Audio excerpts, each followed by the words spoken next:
Bonjour tout le monde, j'espère que vous allez bien aujourd'hui et que le confinement se passe bien et que vous et vos proches vous portez bien, tant que possible. Aujourd'hui, nous allons essayer de voir, grâce à la voyance, quel impact le coronavirus aura sur l'économie. Nous savons tous qu'il y a une crise financière et économique. D'ailleurs, elle était déjà présente avant. Ce n'est pas la première et ce ne sera sûrement pas la dernière. Par contre, ce qui est sans précédent, c'est qu'elle a été créée intentionnellement. On a plongé le monde dans une léthargie économique artificielle. Et ça c'est une première.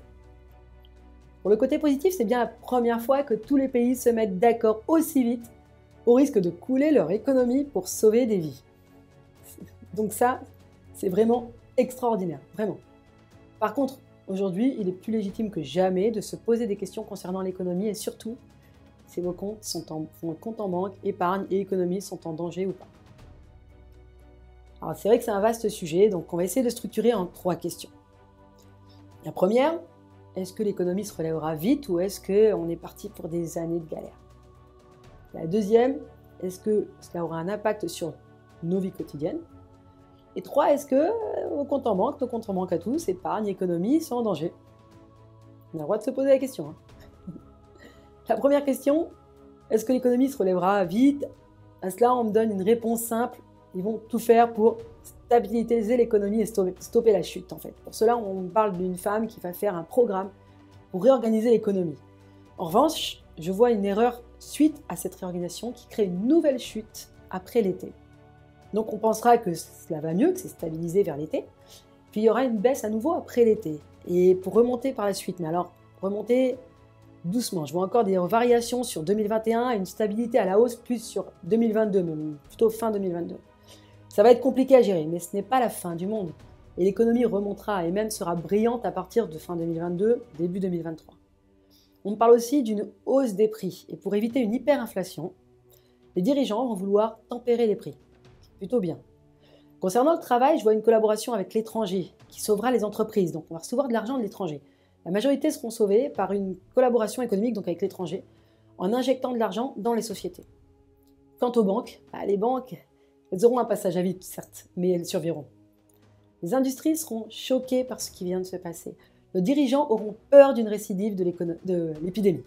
Et ils vont vouloir se protéger en privilégiant durant quelques mois une vie plus virtuelle, avec plus de ventes en ligne, plus de télétravail sur la majorité de l'année 2020. L'économie telle que nous la connaissons va changer. Ce qui nous amène à la deuxième question. Est-ce que cela aura un impact sur nos vies quotidiennes à nous? Clairement, est-ce qu'on pourra recommencer à faire du shopping, aller au restaurant, reprendre une vie sociale comme nous l'avions après le déconfinement? Les commerces vont rouvrir par étapes. On leur demandera de travailler au maximum à distance, de privilégier les livraisons, le commerce en ligne et de se réorganiser pour ça justement. Puis par la suite, de revenir à une vie normale progressivement. Donc tout ne va pas reprendre dès que le confinement est fini. Les gouvernements ont trop peur d'une reprise de l'épidémie et ils vont demander de le faire progressivement. Surtout que nous n'aurons pas encore de vaccin. Donc ce sera plutôt masque, gants, gel, on devra le garder à distance. Mais pour organiser ça, il faut régulariser les sorties. Vous imaginez si tout le monde sort d'un coup? Donc ce déconfinement se fera avant l'été, vers fin avril, début mai, parce que moi je suis en Grèce, c'est fin avril, après l'été, quand on aura un vaccin. Moi je le sens vers septembre-octobre. Et je sens une régularisation et un contrôle sur tout, banque, commerce, voyage, pour retrouver dans un premier temps une stabilité de vie économique, donc stopper la chute. Puis par la suite, une fois le vaccin découvert, un retour à une vie plus active. Donc il y aura du changement. On ne retrouvera pas la vie matérielle de cet été comme nous l'avions eu juste avant. On nous donnera un laps de temps au début, mais là aussi la durée ne sera pas claire. Ce programme de déconfinement prendra plus de temps que prévu initialement. Concernant l'industrie aérienne et les voyages pour cet été, une réorganisation de la façon de voyager se fera en début d'été. Pour faire en sorte que les voyages reprennent doucement, très lentement, afin que l'économie du tourisme redémarre et que cet été, que ce soit vraiment pour pas éviter la catastrophe économique. Je sens que c'est compliqué en fait. Ils voudront éviter la catastrophe, mais tout en limitant les voyages. Donc ils vont trouver une façon de permettre aux gens de voyager. Un peu au compte-gouttes, j'ai l'impression. Soit par des tests à l'aéroport qui permettront de savoir si vous êtes porteur ou pas du virus.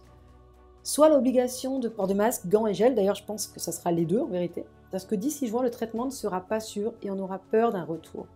Donc, on restera prudent. Par contre, l'industrie de l'automobile aura du mal à reprendre. Je ne sais pas pourquoi on parle de l'industrie de l'automobile. Elle connaîtra une période assez latente. Mais par la suite, elle va être réorganisée et redémarrera doucement. D'ailleurs, j'ai l'impression que ce qu'on me dit, c'est que l'État prendra des parts dans des grosses boîtes, des grosses entreprises privées en difficulté comme une collaboration pour les empêcher de couler. Donc l'État va grandir. Vous l'aurez compris, l'économie reprendra en douceur, mais elle va changer et évoluer. Alors, je suis désolée pour les mauvaises nouvelles, bon, elles me paraissent presque évidentes, mais il y aura une hausse du chômage. Par contre, d'autres domaines se développeront et recruteront, et c'est peut-être le moment de se recycler.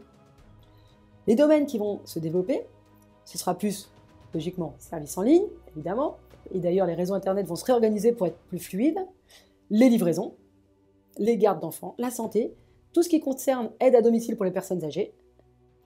Et on me parle de personnes indépendantes qui n'arriveront pas à se sortir de cette crise et devront retourner, donc leur boîte elle coule, retourner en entreprise. Ces gens auront besoin de soutien pour éclaircir leur situation, faire des dossiers, faire des bilans de compétences, des formations. Et d'ailleurs, le e-learning, se former sur Internet, va évoluer. Donc n'oubliez pas que quand une porte se ferme, une fenêtre s'ouvre. Et la troisième question, est-ce que votre argent est en danger? Est-ce que le gouvernement, des banques vont se servir sur votre épargne, votre argent à la banque pour rééquilibrer l'économie? Et est-ce que vos comptes seront gelés? Parce que oui, nous aussi, nous avons un rôle à jouer dans l'économie. L'économie, c'est aussi nous. Et je vois un blocage comme des comptes en banque gelés ou semi-gelés. Au début, on nous dira que c'est une régularisation temporaire, puis ça durera. Et je vois des gens en colère. Donc, nous ne pourrons pas retirer l'argent comme on voudra. Quel en sera l'objectif? Ce sera bloquer les sorties d'argent des personnes qui auront peur et qui voudront récupérer leur argent à tout prix et pouvoir retrouver une stabilité financière. Est-ce que suite à ce gel, nous retrouverons tout notre argent ou on sera ponctionné? On me dit qu'on sera ponctionné et qu'on ne récupérera pas tout. Les gens vont perdre de l'argent, ils seront en colère parce qu'on leur aura menti. Ça va être mal fait. Est-ce qu'il vaut mieux retirer ses économies de la banque? S'il y a un mois, quelqu'un vous avait dit qu'il vous faudrait une attestation pour sortir de chez vous et que les rues seraient vides, que les centres commerciaux seraient fermés, que toute l'économie mondiale ne tournerait qu'à 25%, que les aéroports seraient fermés, est-ce que vous l'auriez cru? Alors je ne peux pas me positionner à ce sujet, mais je pense qu'il y a des périodes dans la vie où il vaut mieux être prudent. Pour finir sur une note positive, je sens une solidarité sans précédent. De plus en plus d'associations qui vont se former, une évolution de l'écologie, et même les gouvernements. Ils se battent tous contre un ennemi commun. Et du coup, il y aura une réorganisation économique avec une aide quasiment illimitée afin de soutenir les gouvernements et les industries. C'est tout simplement historique. Nous vivons un moment historique. Tout sera un peu ralenti, d'accord, mais parce que même quand on aura un traitement, le but sera de gérer l'économie et de garder la tête au-dessus de l'eau en attendant le vaccin. Ce que je vois arriver d'ici la fin de l'année 2020. Et après quoi, on retrouvera une vie plus active. Et l'économie reprendra réellement en 2021. Alors si vous avez aimé cette vidéo, n'hésitez pas à liker. Et si vous connaissez des gens que ça pourrait aider, n'hésitez pas à la partager avec eux. Parfois juste un petit partage peut être d'une grande aide. Si le domaine du spirituel, de l'invisible, du bien-être ou juste pour améliorer votre vie quotidienne vous intéresse, abonnez-vous à la chaîne et cliquez sur la petite cloche afin de recevoir toutes les notifications, toutes les nouvelles vidéos publiées. Je vous remercie infiniment de m'avoir écouté jusqu'au bout et je vous souhaite une excellente journée pleine de lumière et de spirituel. Prenez soin de vous et de vos proches. À très bientôt.